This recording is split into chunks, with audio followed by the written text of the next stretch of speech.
Welcome to Catalyst Chats, where leaders spark ideas, share wins, and tackle people challenges that shape the future of work. Hi, everybody. Welcome to Catalyst Chats. I'm Lindsey Hammer, and today I have the privilege of speaking with Kat Kibben. Kat is an author, CEO, and founder of 3 Years Media. Kat, thanks so much for joining us today. Thank you for having me. I'm love to be here. Well, we're super excited to get your insight, and I feel like you're a real voice in the recruiting space. So I'd love it if you could just share an introduction with the audience. Yeah, so I always joke that if you looked at my resume, you might be a little confused, but I promise it all adds up to exactly where I landed at 3 years. Early in my career, I worked on the marketing side of HR technology companies, and I really got to understand that relationship between recruiters, candidates, and how technology facilitated access to work. Yeah. I worked my way up. I became a VP of marketing, and I realized really quickly that when the more senior you get, the less you get to do work. And at that point, I was Totally really true. interested, right, in the how-tos and getting into the details. And from Yeah. there, I became a managing editor of a blog all about recruiting. Okay, cool. That's where I think I kind of got like a PhD in recruiting by accident because all I did was talk to smart people and write about it. And eventually, if you're anything like me, you kind of get that scientist and you talk about it so much and you Yeah. talk about great ideas to the point where you're like, well, I want to try. And that's when Yeah. I decided to become a technical copywriter and actually work on employer brand for some of the biggest those Fortune 500 Yeah. companies. And after that, I started 3 Years Media, and that's where I get to put all of that experience writing, everything I know about recruiting into a business where we help make recruiting more human. Yeah. I love that. And it really is. I mean, it's about people, it's for people, and I think it can easily become clinical at times versus really feeling human. Yeah. Well, because hiring is hard. Yeah. And nobody tells you that. Nobody tells you Yeah. that the first time you sit down and they say, open a requisition for a junior person, your first direct report. We just kind of get thrown in. Yeah. And I think there's so much opportunity to do better, and it's a lot about just, taking a step back and realizing what we don't know. Totally. I couldn't agree more. I think sometimes we get caught up in the detail of it or like overcomplicate it and just need to focus back on like what's the best experience for the candidate and for finding the right person for the hiring manager. Yeah. Well, and getting really good at figuring out what you want. That's Yeah. probably the biggest topic that I've been tackling with my customers and people who Yeah. are coming to me for advice right now is, yeah, we can generate something that sounds good, but the reality is that we're still missing a lot of the intricate details and data that would help us hit our aspirations. And we have to kind of take a step back, like you said, and define how we gather the data, what good means, and then be able to build off of that. And that's just something recruiting and hiring teams have never done. Not in the 20 plus years that I've been in this industry Yeah. now. Totally. I agree. That leads me to a good question. What do you feel like is really changing an industry? And what's maybe just hype? And I'm sure AI is obviously an aspect of that. I'd love your insight. Yeah. Well, I think that's a really big question because, if you ask Chat GPT, which funny enough, I actually did right before I Yeah, joined this call because, well, I use ChatGPT like a mirror, right? It can synthesize a lot of different trends and news and headlines in a way that it would take me hours to totally. dig and feel like I actually had a good answer. And Yeah. what was funny is that so much of what it spit back as the real change aren't things that I'm seeing really Yeah. changing when I'm talking to practitioners, when I'm speaking and in these rooms, hearing them talk about their problems. So a lot of the things they talked about were things like skills-based hiring and trends around AI adoption. But the Yeah. reality here is that when we look at the data, for example, the big MIT study that came out just a few weeks ago that said 90% of AI pilots have failed right now, Yeah. right? So I think it would be a big leap to say, like, Yeah. we have made successful strategic ongoing change here. Totally. Like, Do you that feel is like major hype. yeah, do you feel like it's just echoing the hype? It is. It's Yeah. 100% echoing the hype because that's what the headlines teach us to do. I didn't know when I was taking propaganda classes when I was like 20 at Penn State that I was actually learning a lot about how AI was going to work, Yeah. all by reflecting on how we've used headlines forever to persuade and make people think about things in a different way. And that's where we're at right now is the headlines are saying all of this, but if you're sitting in HR and recruiting right now, I know you're in this place where you're thinking, maybe you might be running a couple of pilots, but I'd almost be willing to bet actual money that you have run pilots that have either been unsuccessful Yeah. because of bad data Yeah. or systems that don't mirror your actual human system. Yes. Yeah. Or again, our kind of echo chambers of like bias or bad habits almost that could be happening in the process. Yeah. I'm working on a new presentation and it's called The $1 billion Problem. And it's about job data because that's a great example of where bad data is a beginning that Yeah. can poison so much of what you want. And the problem is that the Totally. data set we have, right? The data set every HR technology company has is every job post that's on the internet. And this isn't a live interaction, so I can't ask the audience here, but Yeah. if I did, I asked who here has ever read a bad job posting, every single hand would go up. Who's written a That's bad job why. posting? Right? Same, right? But that's why we're not getting the results we want is because it's not sexy or exciting to talk Yeah. about bad data Yeah. and cleaning it up. Yeah, I feel like scheduling is one of the few places where AI, like automation, has really kind of created gains in the Yes. recruiting process carefully. Carefully, exactly. And we got to understand too, and what I love about that example is because it's a low stakes example, and that's exactly where you should start with AI. Totally. Yeah. Start with something that if the machine makes a mistake, you're not expecting a legal briefing or Yeah. a claim against whatever at the end of it. And that's where I get hesitant. I was actually just writing a blog about this Yeah. idea that like we need to start with stuff that is an apology if you mess it up. And do not trust AI to do anything you wouldn't trust an intern to do. That's a really good rule of thumb right now, especially with Yeah. assistants. Yeah, I am. I was just talking to somebody yesterday. I heard this analogy. I don't remember where I saw it or read it, but it was that AI, we want to think of AI as an intern where when you give it feedback, it continues to get better and better. But it's actually just an extremely literal student who is only going to be able to deliver upon what you have trained. Exactly. And you just hit on something that it becomes part of the problem here is we're not actually good at training. Yeah, really bad at it. I would say, We're like, really bad in at it. all perspectives of, like, my experience training, onboarding people is so hard that doing that with AI where we're making these assumptions, I think you're spot on. I am a technical copywriter by trade. Okay. That's kind of the thin line that you will see throughout every single job I have ever had is writing was a large portion of my career. I Yeah. still struggle to convey what I need clearly in writing to someone else without adding a lot of context and getting a lot of questions. And guess what? That LLM doesn't know that it's supposed to ask you questions. Like you said, it is a Yes. literal student.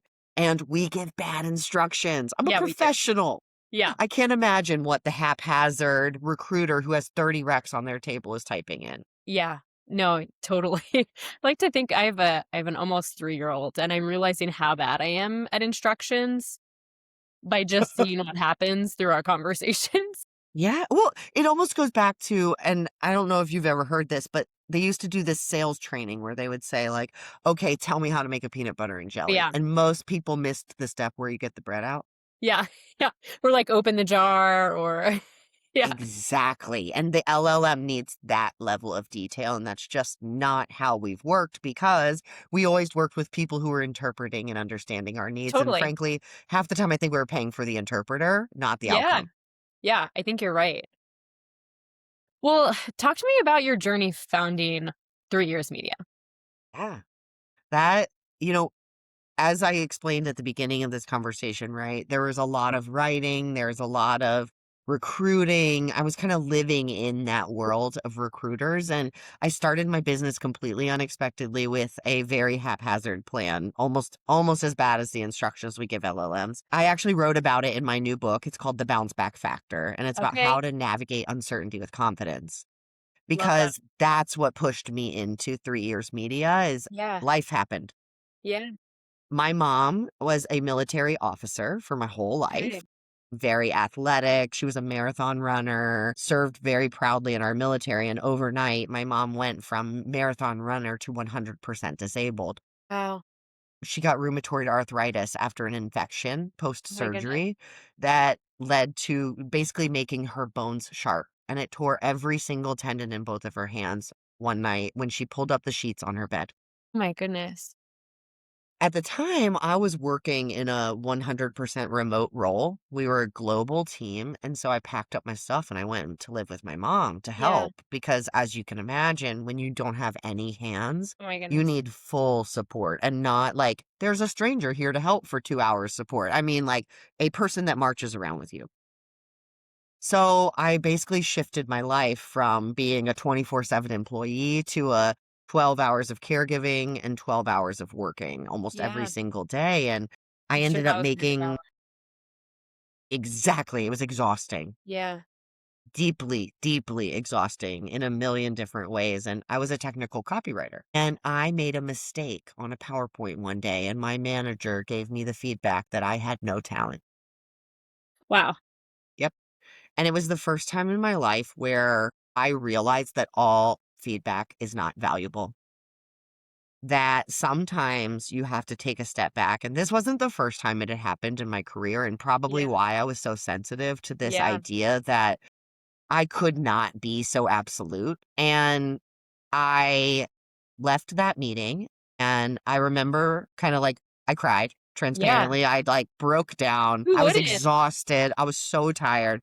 I Yeah, walked into the living room and my mom was watching The Real Housewives of, I think it was still Beverly Hills back in the day. And she had it's still on. Still great. both of her hands propped up on a pillow, icing them. And I said, I'm quitting that job and I'm starting my company. Good for you. And she said, no, you're not. And I said, yes, I am. Yeah, And 2 weeks later, I stood on a stage at a recruiting conference and I said, my name is Kat Kibben, and today I'm starting a company. It's called that's 3 Years amazing. Media. And I had absolutely no idea what I was going to do. I had no idea what services I was going to offer, but I knew that I could not continue to thrive in my career or my life if I allowed myself to just keep falling into this cycle of toxic managers because Totally. I have a type. I have Yeah, a manager type. I love overachievers. yeah, I love people who worked really hard to yeah, become managers, but yeah, unfortunately, that's become a really toxic cycle in which we promote our best workers and not our best leaders. And I yeah, found myself in that situation one too many times. yeah. I always say I've learned so much more from people that I do not wanna be like than people that I do wanna be like. Exactly. Well, and where else are you supposed to learn? Yeah. I mean, I don't know about you, but I was never put in any formal leadership development programs. I No. think Said, some part "Here's of a me team of 12 thought, people, go figure it out." no shit, my very first Okay. team was 6. The first time I ever managed anyone, I got 6 people. Like, who thought that was a good idea? That's like your first time driving, getting Go get behind on the highway. a semi truck. You're just gonna we're gonna I learn like that diesel. analogy. Seriously. I'm sure you can handle this, it's fine. And then on the other side, we expect to have valuable leaders, that we can retain our employees, that we can create successful career paths. It's like we're just not setting ourselves up for success No, when we do it that way. totally agree. Well, I think that's incredible, and I love when people believe in themselves and go out and do it, and you've been making it a success. I'd love for you to talk more about what challenges you've had to overcome to get here. Yeah. Well, I think a big part of it was like figuring out what I wanted to do. Right? I think a lot of people go in, especially if you've worked in recruiting and HR before, and you go into it thinking that you have to have everything figured out. And I think I am proof that you really don't. Yeah.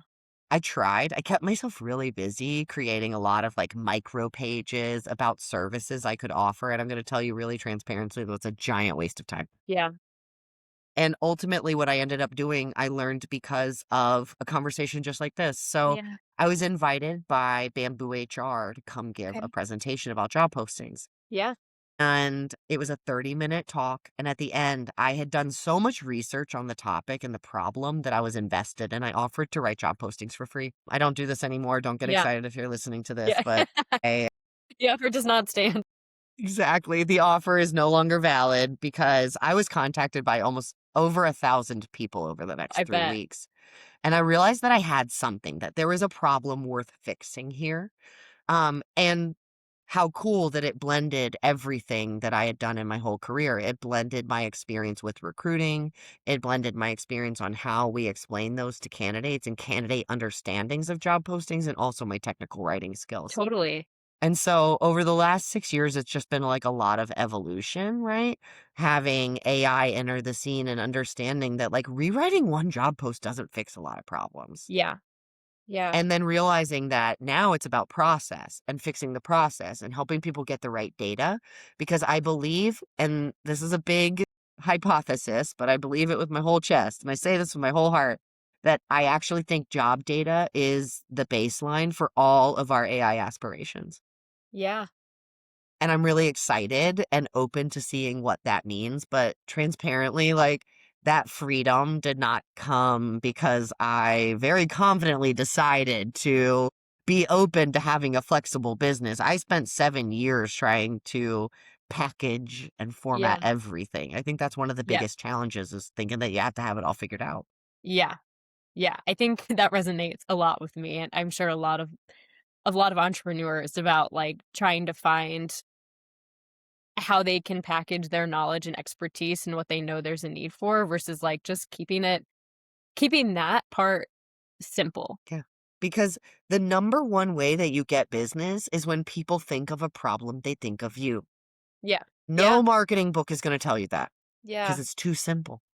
But that's why I think it is so important to be obsessed with the problems that you want to solve. You know, everyone told me a couple years ago, you should just stop writing job postings. Don't do that. And frankly, I took a lot of that advice. I did lots of other things. I can do a lot of things. I've been researching and writing and learning about this industry for a long time. But the reality is, like, this is the problem I'm obsessed with. This idea that we put a blurb out into the world that becomes a center of hope for another person. Totally. It allows them to imagine a new life. Yeah. And we don't give a Build your life shit. around it. Yeah. And we don't give a shit about what we're posting. And then we get mad when that shit doesn't generate the results we want. Yeah. Why am I not getting hundreds of applicants? Would you apply for this job? Thank you. And then, like, and all we did was, now we have this technology layer on top of it, which is just making the seed bigger and more mediocre. I think it's making hiring managers feel as if they can put less energy into it. It's the illusion of expertise. Yeah, totally. I think that is something actually that really stops us from improving, Yeah. is that delicate balance. Because you think, like, if there's a recruiter, there are maybe 20 managers who are hiring, or 20 open roles. And if you do that rough math across very, very large companies, there's just a lot more hiring managers than there are people and Yeah. in recruiting who actually know what they're doing. And then we simultaneously are bringing together experiences people have had from hundreds of different businesses, from hundreds of different training centers, from hundreds of different understandings of what good means. And we're all bringing them into this one center and thinking that they're not going to try to like apply some figure shit out quotient here Yeah. and like do some things wrong. Yeah. It's a complicated problem, but one that I'm really glad I fell in love with it early, because Totally. now I have 20 years of learning about this problem, Yeah. and being able to actually really help. Yeah. I think that's huge, Yeah. and There's I don't nothing think this better. problem's going away. No, no, and we don't work for fun. Like, as much as I love the paycheck part and all of the basic dynamics of having Yeah, my needs met, I yeah, think that it is absolutely critical that you love what you do. totally. It makes the living part a lot easier. Yeah. I mean, this is how we spend the majority of our time, so if you don't love it, it's gonna be taking away from everything else in your life.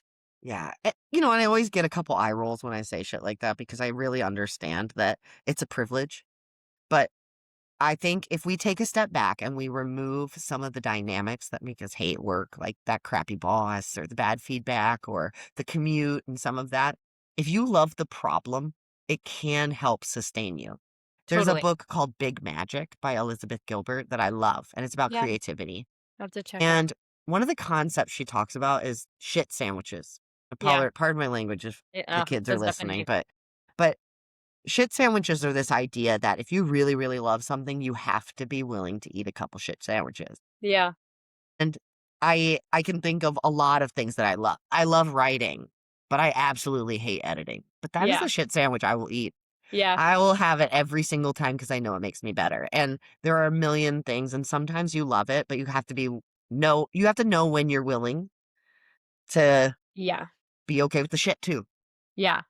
Which I'm thinking about conversations I've had with people that I've had the opportunity to help develop, and when they've thought they wanted to pursue a career path and they're looking at these job postings and they sound great and they're like, "This is my dream job." And I'm like, "Okay, wait.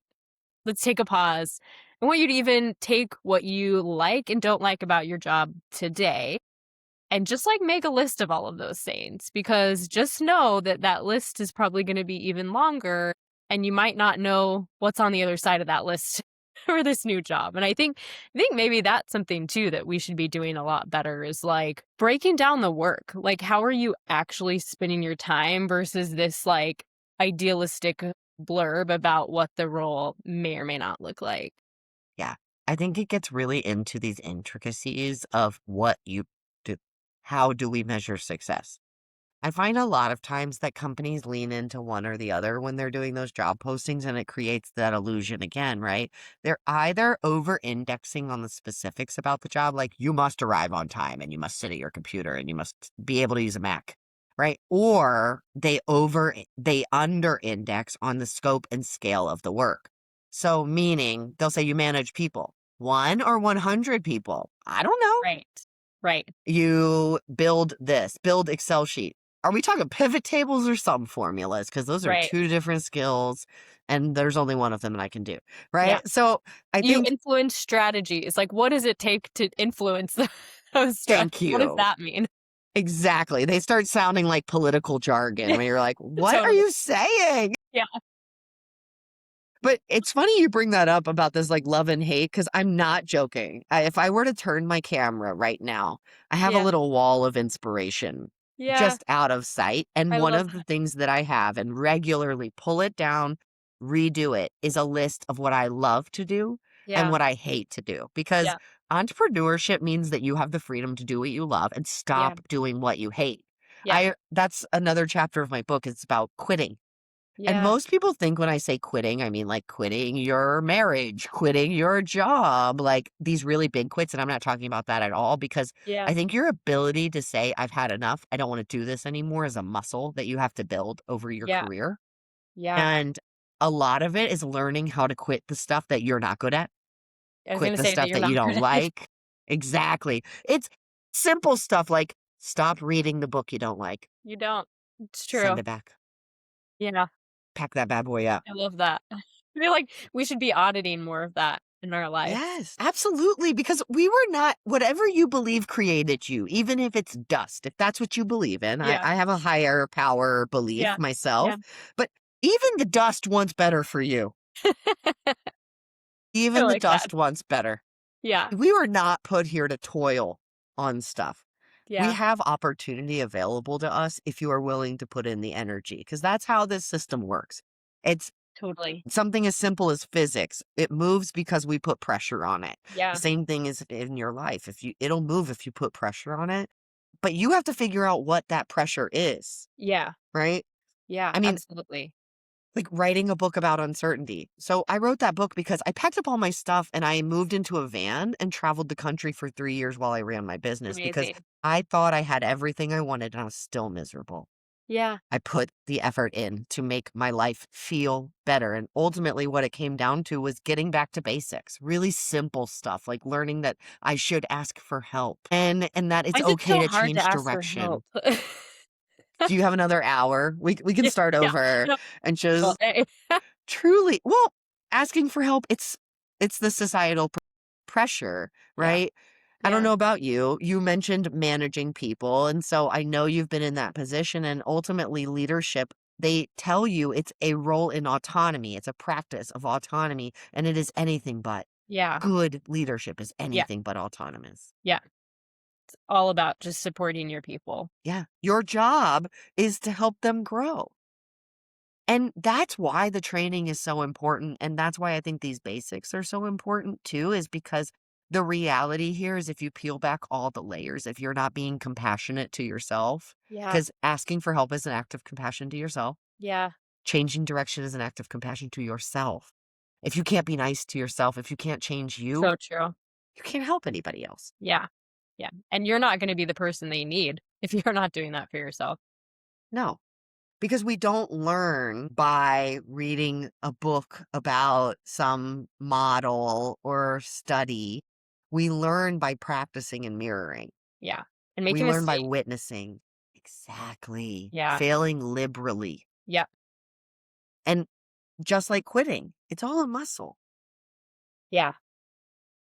And it's scary, but I think it gets easier or gets maybe not always easier. It gets less scary, I think. I think for me, it got less scary, but it had a lot of names. Yeah, And so what I mean by that is it got less scary to ask for help. It got less scary to change direction or go backwards. But what I found is that how it showed up in my life mm, was telling myself I needed to have 1,000 micro pages to yeah, explain every single service that I could possibly yeah, offer. It showed up in my life when I had to have a list for every single thing. yeah, And or even when I was considering van life, I had this moment where I was really excited about it and I started making lists of everything that could go wrong. By the way, not all inclusive. I could not have imagined yeah, all the things that went wrong. And the posts on YouTube don't that they're not being real with us. yeah, Okay. I'm just gonna yeah. leave it at that. If you're a YouTube van life fan, It's not that's the not real real. story. I love that. Yeah. Well, thinking about overcoming things and the challenges you've faced, cutting out what you don't like, looking ahead, what's your 3 to 5 year vision for 3 years media? Ugh, that's a really good question. I will use this as an opportunity to manifest. I think Yeah. that's my 3 to 5 year vision for 3 years media is to really lean into the speaking and writing piece of my business because that's where I get the most joy. That's what I love. Yeah. And I also just love that moment of learning. I've loved it forever. And it's not just them learning, it's me learning too, because in recruiting, there is no education pipeline. So there's not one set of classes you take. It's not like becoming a doctor, right? Where everyone's taken the same classes, everyone's Yeah. had the same education, and out pops doctors. In recruiters, I have heard everything from retail worker to corporate executive Yeah. becoming a recruiter. I think that my speaking and writing throughout my career and what I hope for the next 3 to 5 years too is starts to create more of that education pipeline for recruiters so that they can become more confident in their skills and actually be able to use all of these AI tools and everything else Yeah. because they have a conscience about recruiting. They know the baseline of goodness and they genuinely care about the people on the other side. I think Yes. if I could leave the world with anything, it's that I just want to make people care a little bit more about people. Yeah. I love that. I think that's so huge. And that's something that I've always had draw me to my career in recruiting and make it continually meaningful of just knowing that I have the opportunity to hopefully positively impact people's lives, but also knowing that I could have the opportunity to not so positively impact them, and thinking about how to make sure that's not the case. Yeah. And there's just such a shortage of hope when it comes to work. And we have this incredible opportunity, even if it's momentary, even if it's a blip of truth in a world that's kind of chaotic and noisy, especially right now. I think, how cool is that? Yeah. Like, what? There's not much else I'd rather be doing. Yeah. I love that. Well, anything else that you want to leave the audience with? Think when we're thinking, I want everyone to be thinking about kind of what their 3 to 5 year plan looks like and really upskilling their teams right now with skills that matter. I am so biased, but I definitely believe that navigating uncertainty is one of those skills, giving your team Yeah. everything they need to operate without clarity about how Totally. to operate creatively. And so that's why I wrote my book. It's not just to complain about bad managers or any of that, but you know, truly don't let people sell you on the future is only technology, because I deeply believe that our responsibility is to each other, and the Yeah. technology will come with us. I love It's that. never left. So, and if you're looking for a book about it, Yes. I wrote one. It's called The Bounce Back Yes. Factor. Amazing. Yeah, and congratulations. I know Thank you. this is your second or third book? It is. It is my Second? second book. Okay. So cool. Thank you. Thank you for eating the shit sandwich so we can reap the benefits of your work. Oh, that another hour I could give you that. Awesome. Well, I've really enjoyed this conversation, and I feel like you've left the audience with a lot of insight. So I just wanted to say thank you so much, Kat. Thank you for having me. I really appreciate it, Lindsay. Thank you for listening to Catalyst Chats. Like, share, and don't forget to follow.